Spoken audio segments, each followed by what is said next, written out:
Call 999, there's been a robbery.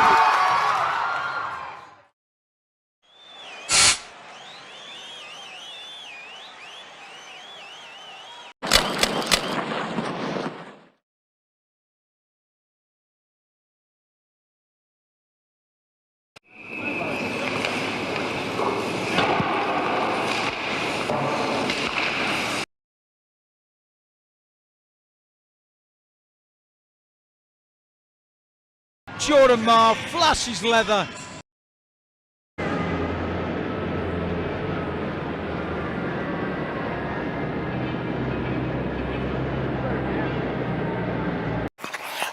The official falling over, it just never gets old. Call 999, there's been a robbery.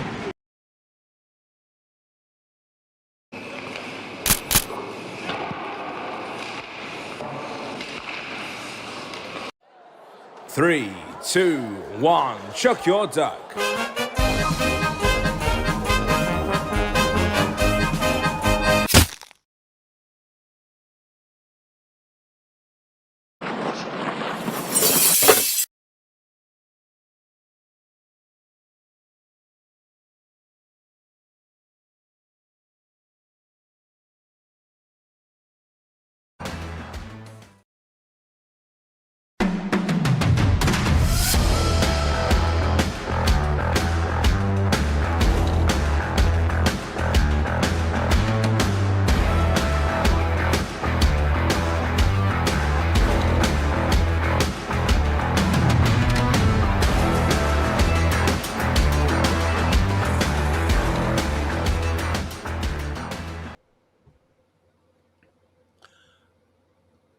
Yay, we're live. Good afternoon, everybody. Welcome to the PhanTV Preview Show. I'm Dan. And I'm Amber. And this week we are going to look at news around the league, a game review panel and DOPS updates, and a preview of our home game tonight against the Leeds Knights. But before we get started in this week's episode, please make sure you remember to like and subscribe, to click the notification bell to be told when we release new content here from the club. But first, let's start with the game review panel.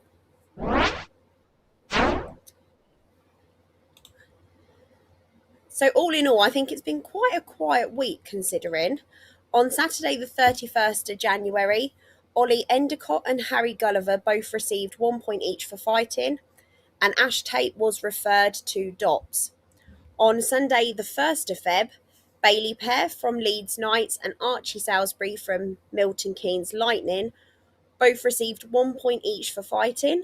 Sean Morris from Bristol received 1 point for boarding. And Jonathan Yantsis received 2 points for abuse of an official and served a 1-game ban, which I believe took place last night. On Saturday the 7th of February, Dylan Webb from Bristol and Carl Carruth from Solway also both received 1 point for fighting.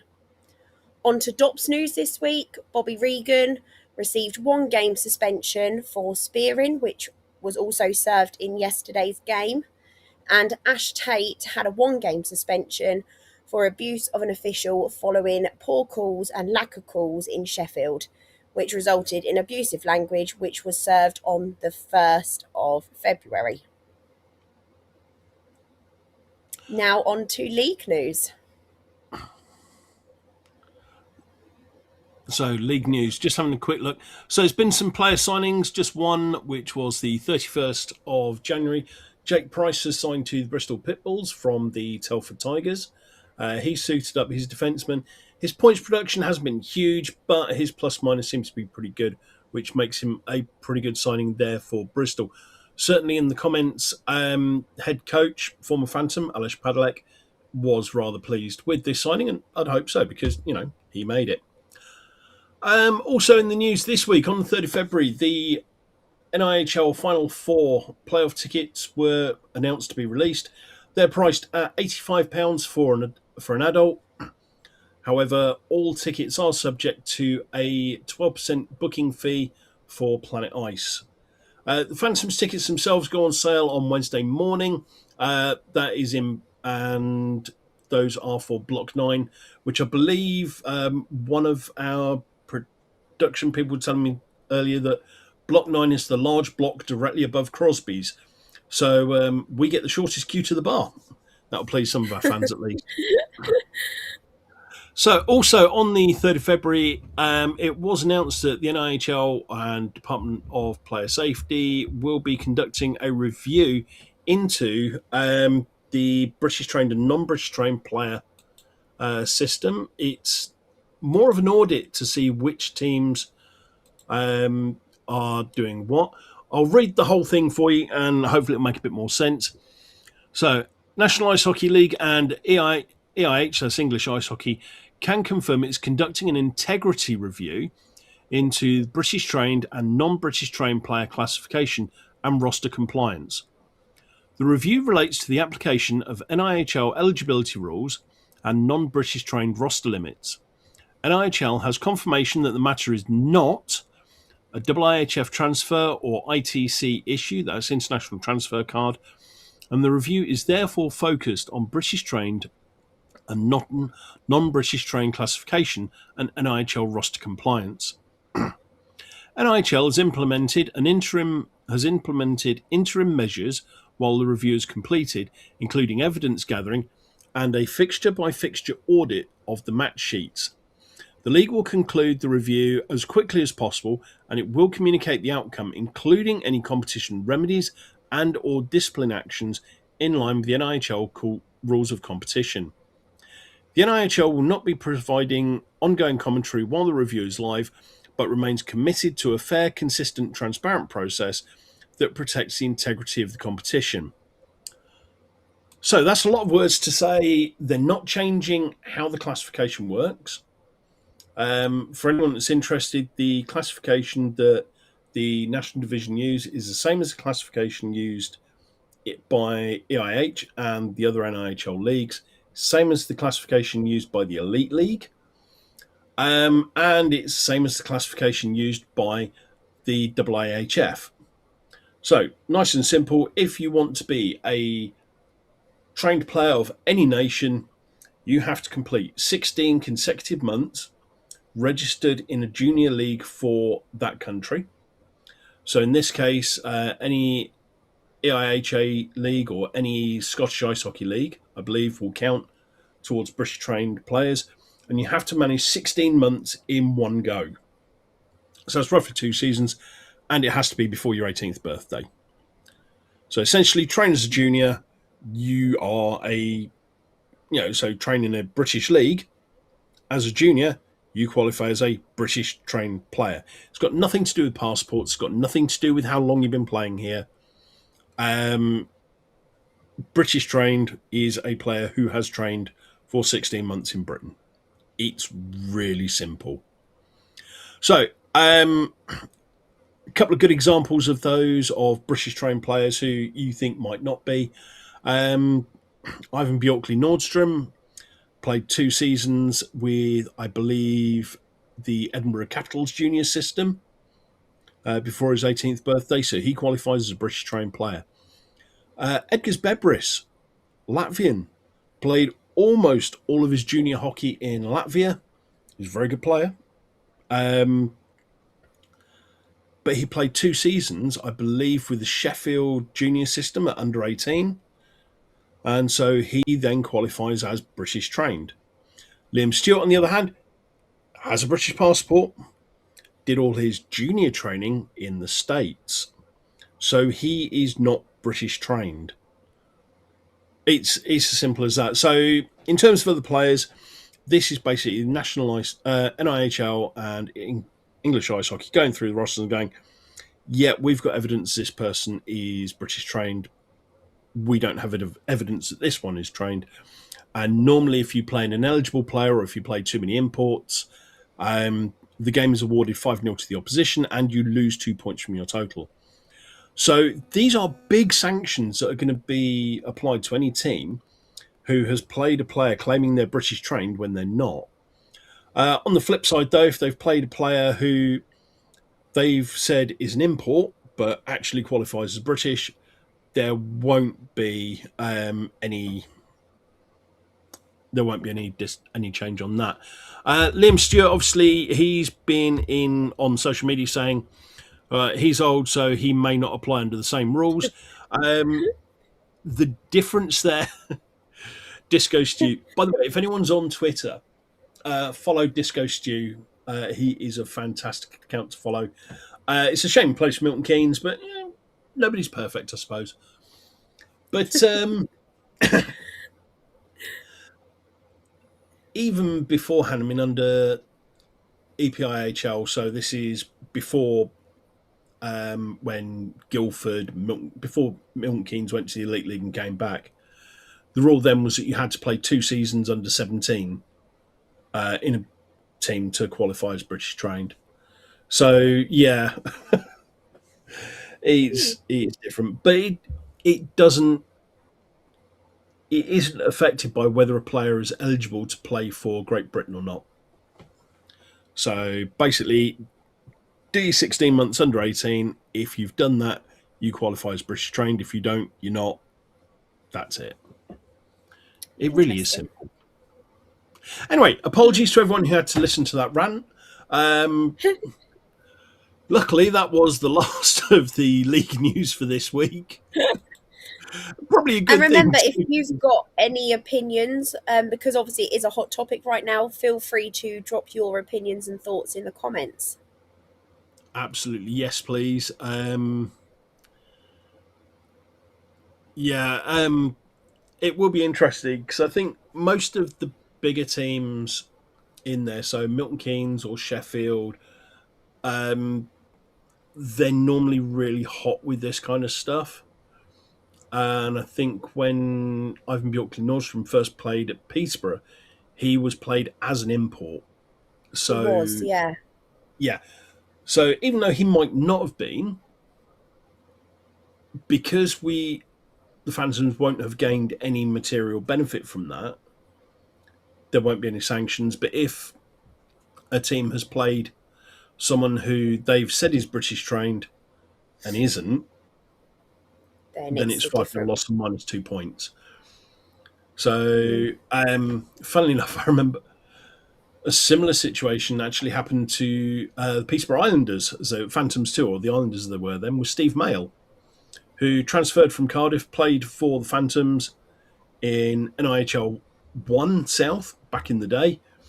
And not only did it wipe out the only 2 points that the Phantoms got that year, because they were off and they got absolutely trounced, they ended the season on minus 2 points, which was fantastic. But the loss that they had for Stephen being involved there was something like 16-1, so it actually helped them, which is weird. But yeah. So anyway, if anyone's got any comments, as Amber said, please get in touch and let's have a look at Phantoms news. Amber. So, Phantoms news this week. Will Bray has been signed as a netminder. He has played juniors with Nottingham and Peterborough.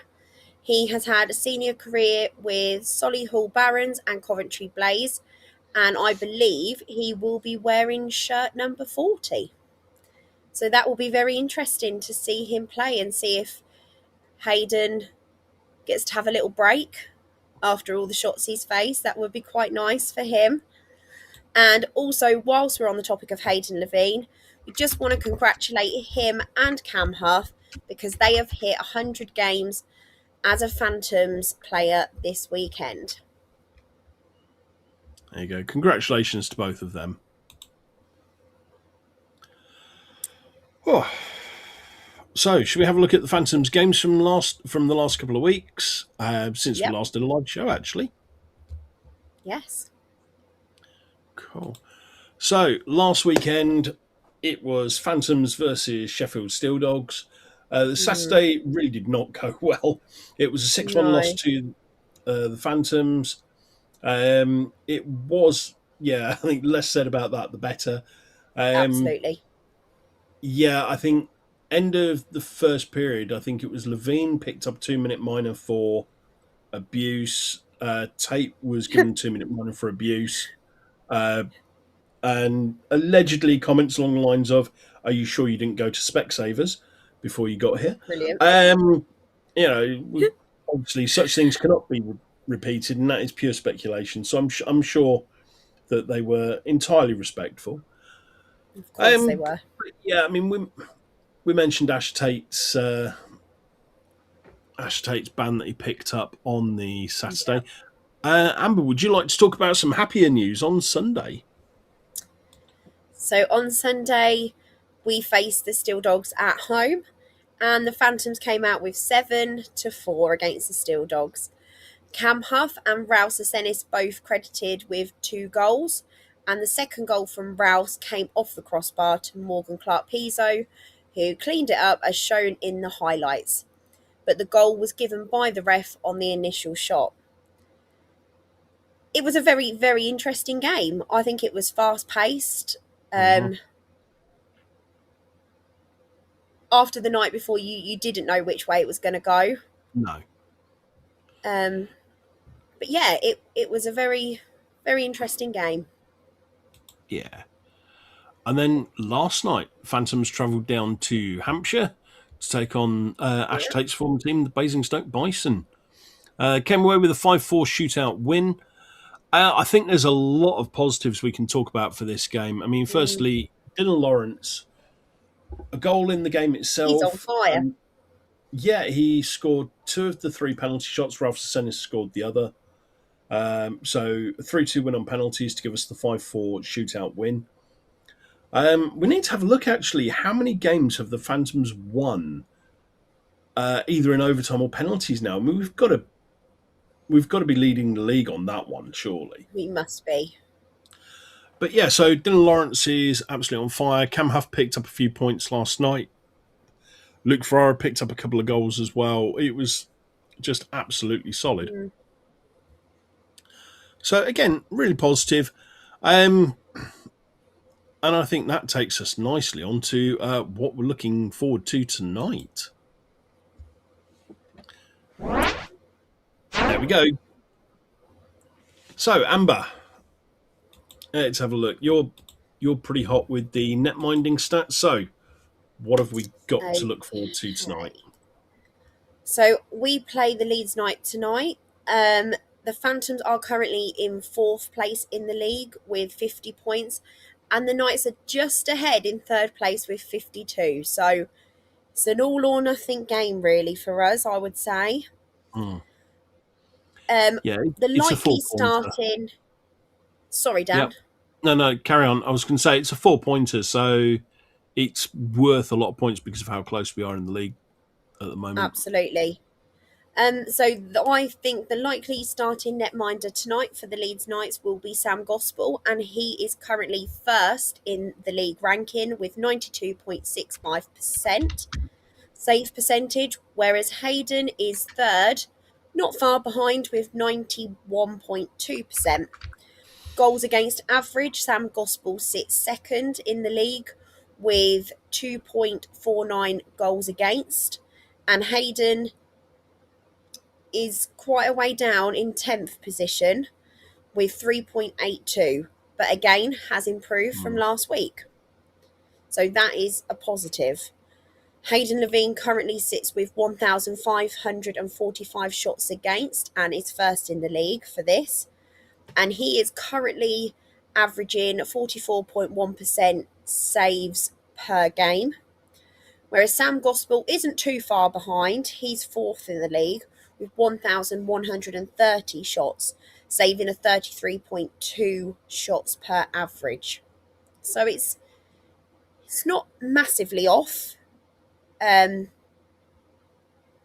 think it will be close. There's two very solid netminders there. No, I agree.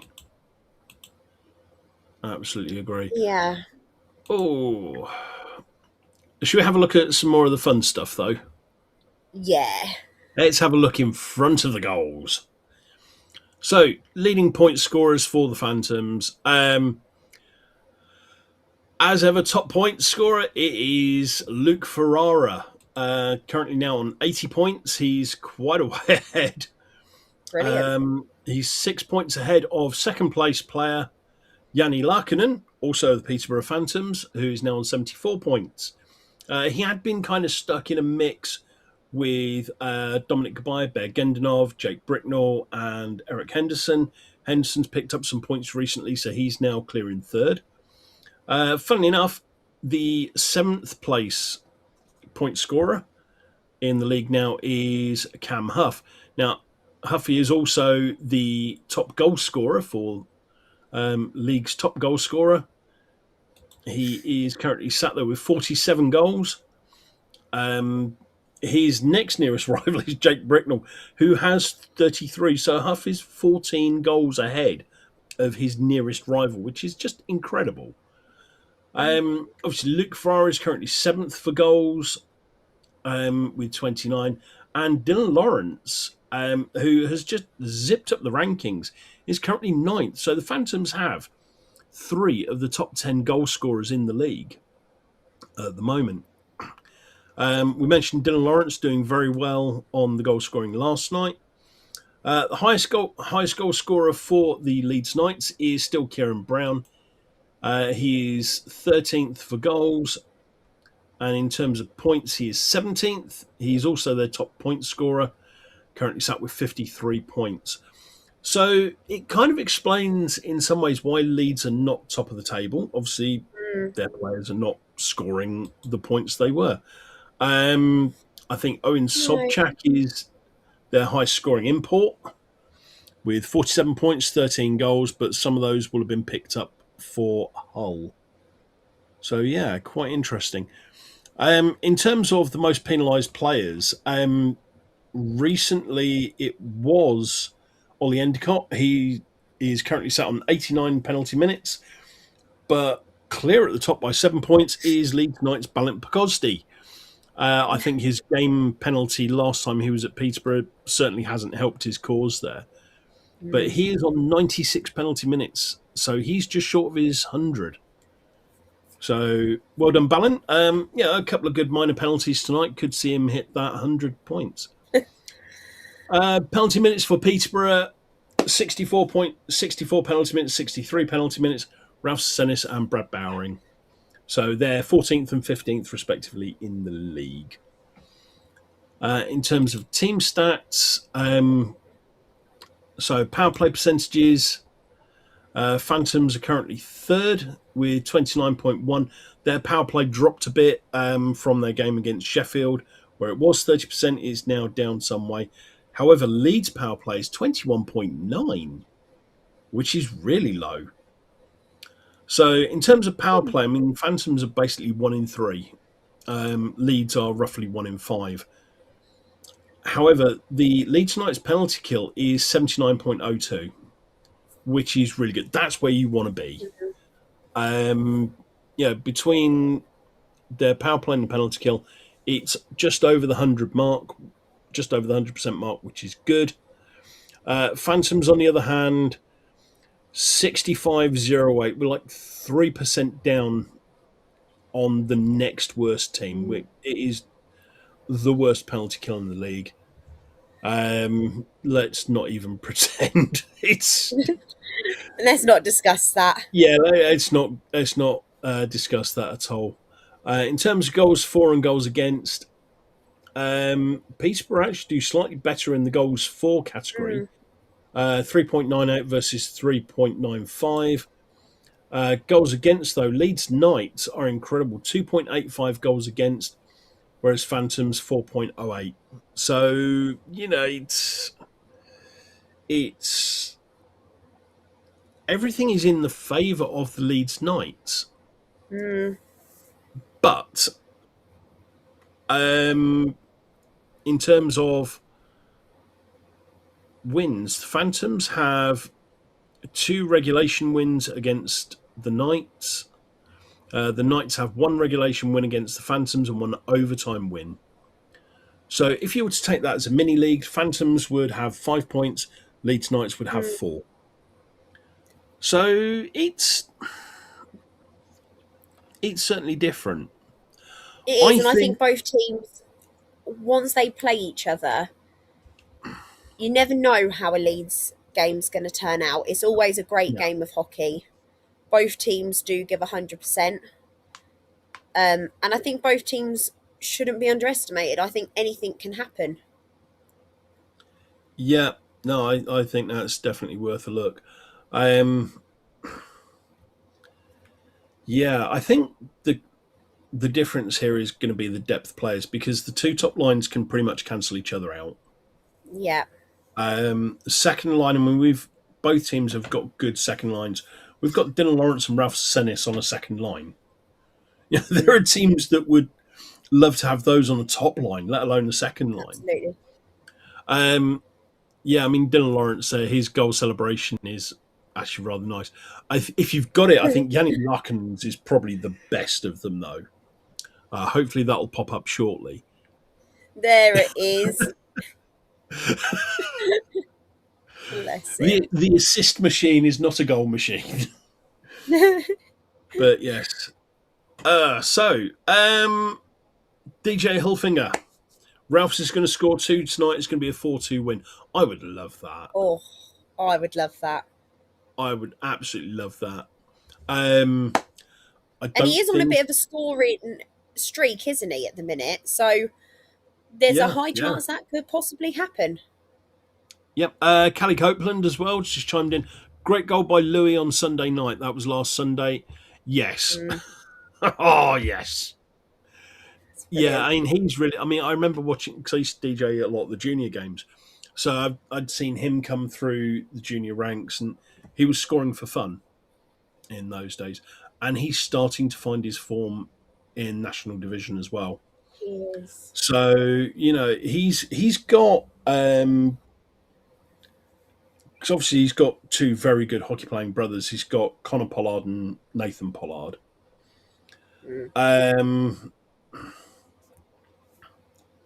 So it's quite impressive.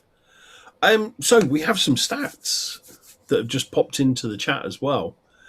We mentioned teams winning in overtime and shootouts. So the Phantoms have won 7 games, either in overtime or shootout. 3 wins in overtime, 4 in shootouts. The next closest team are Steeldogs with 6. They've won 4 in overtime and 2 in shootouts. And Pitbulls have won 5 in overtime and 2 in shootouts. So there's 2 teams with 7 wins in after regulation, but only the Phantoms have won more than 2 games in penalty shootouts.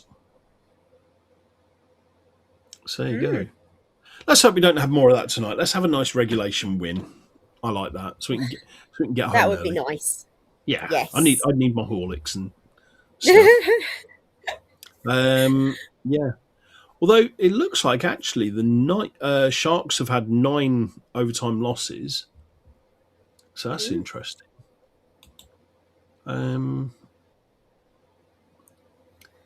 Yeah, so in terms of overtime wins, that's not... Yeah, so Bristol and Phantoms have the overtime wins. Yeah, we've had 8 overtime losses as well. Oh, Morgan Pizzo Clark to score, and we get an overtime win. I would love to see that, actually. That would be fun, but I'm still hoping for a regulation win. Yeah, so And apparently Sharks have lost 9 in overtime. Phantoms have lost 8 in overtime as well. So we've got another comment. yeah. Ralph's penalty shot from last night, absolute filth. I wish I could have seen it. So DJ Hilfinger, thank you very much. I think the clip is circulating over Facebook for how good that penalty shot was. Yeah, that was the first penalty shot of the night as well, apparently. It I'm going to have to have a look at that. It was very, very good. Yeah. Well deserved. Yeah. So there you go. That's a quick look forward to tonight's game. If you've got any score predictions, please pop them in the comments and we'll talk about those a bit later on. So, yes. It's quite interesting, though. In that GIF, Ralph's is wearing his orange warm-up shorts. Oh, dear. Yeah. Anyway, so you'll be pleased to know we've got nothing in the shameless plugs this week, but if you do want to go into the shop after the game tonight or before the game, Ian would be more than happy to sell you lots of really fun merchandise. The scarves that we spoke about last week, have you got yours yet, Amber? I have. I've worn it every single day this week, and I am planning on getting the green mint sage one tonight as well. Cool. One last comment before we move into the wrap-up. Kelly Copeland, she really wants Louis to score tonight. Louis Kinniston, as he's been doing so well. You know what? I would love to see third and fourth line goals tonight. Even better, someone on the third or fourth line picking up the game-winning goal. That would be fantastic. Lovely. Yes, absolutely. Right, well, I think that's it for us for tonight. Don't forget, tickets are available for tonight's game against Leeds Knights. You can get those from www.gophantoms.co.uk. If you can't make the game tonight, there's also our live stream. That will be hosted by Alan and Phil.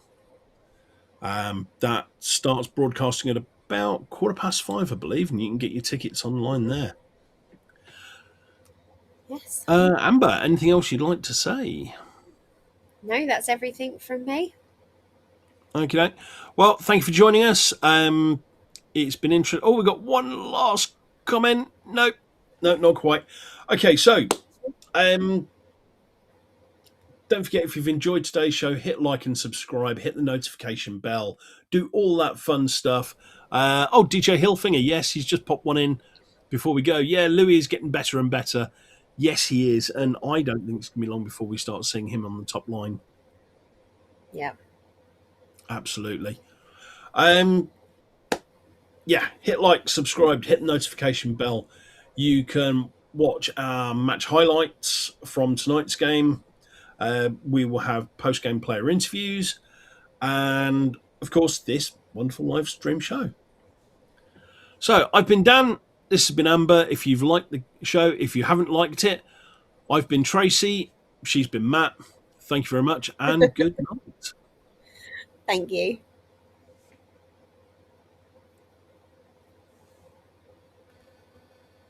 And we're just waiting for Matt to run the end credits.